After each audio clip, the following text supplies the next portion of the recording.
Hello there, ladies and gents. Probably the last one of the day for me, this. It's getting on a bit now and the light's fading and it's been just a hot day. It's been hard work today, recording, researching and everything, even though it's only talking from me to you. I've got one more story that's worth telling. It isn't groundbreaking, it's not explosive, it's not laughs and jokes, unfortunately. It's a bit serious again. And I'm going to speak about somebody that I don't really want to have a pop at. And the reason I don't want to have a pop at is I like her daughter.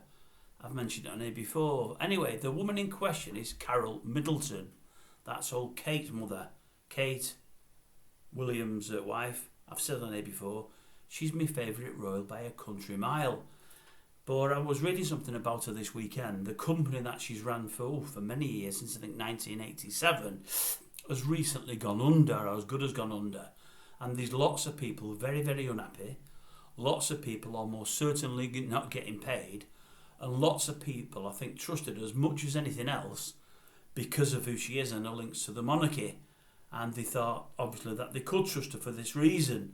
I'll put the bins on this because it needs some reading. I've wrote some bits up here and I've got some bits from the newspaper. Yeah, they were saying the company's called Party Pieces.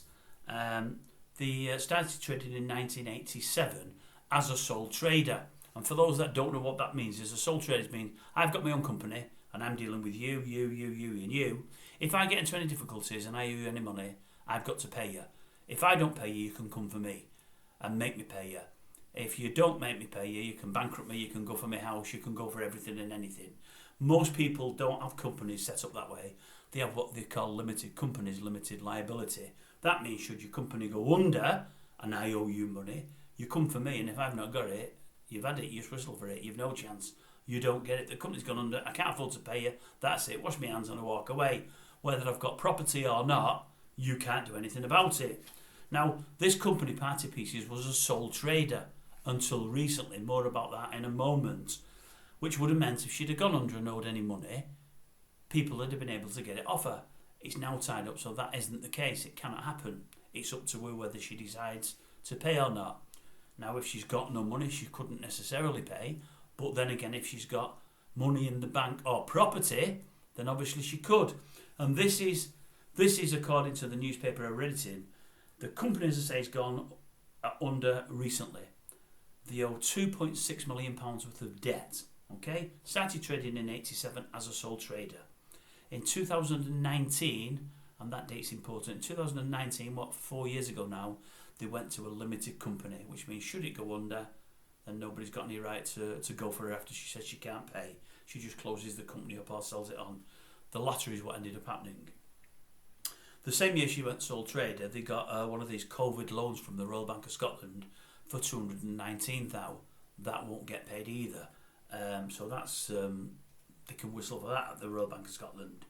Now, the thing is with Carole is she's got a £4.7 million home, as it is now, probably no mortgage on it, but then again I don't know, which obviously could be sold.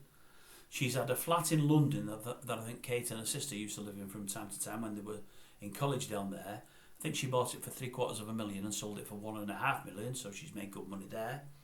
They say she's bought a piece of land somewhere, I read it, but I can't remember where, for £300,000 a few years ago. Paid cash for it, no HP anything, just cash, just bump.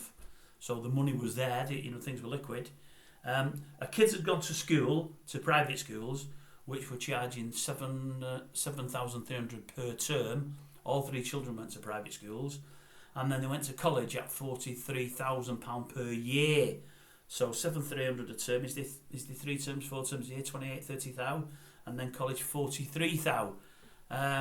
So they've all done well from the business, from the company. I believe when the internet really kicked on, the company did even better because they were doing loads over the internet. Then they moved into America and got work in America as well. But recently things have hit the buffers, and in the end it's gone under. And there's a number of companies, small companies, complaining that they trusted her, she let them down, she owes a lot of money. I think there's one company I read, I think she owes them about 60 grand, and they're saying they just can't get it for loving the money. And as it turns out, last year the profit for the whole year last year was 60 grand. So if they don't get the money off, that's like Mrs. Brown, that. If they don't get the money that she owes them, all their profit from one whole year's trading has gone on one fell swoop. So they've really worked for nothing for 12 months because they can't get the money off Mrs. Middleton. I'll read you a couple of bits that were too much to write down. She said, what did he say? A gas company that was owed money, gas for balloons and so on and so forth. They'd been offering credit to party pieces, but stopped when the debt had reached £35,000. He said, the owner said, we started chasing, they were making excuses, explained the spokesman, who says he was called by Mrs. Middleton on her own personal mobile. She apologised. She said that one of the managers was failing to deal with it, so she said, I'm personally going to deal with it, and I'll rectify everything. I won't be able to pay it in one lump sum, but I'll pay it on a weekly basis. The owner then said, well, he was about to hire a debt collector, but he believed her. He believed she would do it. And initially, a few payments did come in. But he says, a few payments come in. She wanted some more stock, but because she owed money, he wasn't prepared to offer her more credit, but she paid for the extra stock that she wanted. And then when the repayments stopped, because they did stop, he said he chased her up because she said she'd pay it. And at that stage, she stopped answering the phone, wouldn't answer a phone, wouldn't answer a text, wouldn't answer an emails. So after saying she would pay it and sort it herself, she changed her mind. She's since sold the company to another individual. They bought the company for probably a lot less than it would have been worth. They bought it fixtures and fittings, including computers, office stock, and what else have you. So they're just going to carry on trading under the same name, the new guy that's bought it. But they've done a deal whereby all their old debt is gone. The receivers have let all the old debt go, so they say, you carry on trading, you've bought it, you paid an amount to buy the company, you can carry on trading as was, but all that money that's owed, you don't need to pay. Now, Carole can still pay it if she decides to. If she wants to, she can pay that debt. But by law, she doesn't have to, because as I say, it went to a limited company. Whether she does the right thing further down the line or not is, well, anybody's guess. I would suggest she's not going to pay it. The fact that it might cause a bit of a stink in the higher echelons of power, with her daughter being who she is and where she is, might mean she may do something, but I would doubt it very much. But it's a shame, really, because it seems to me like over the last few years, she's traded on who she is, and who her daughter is, and who her daughter's married to.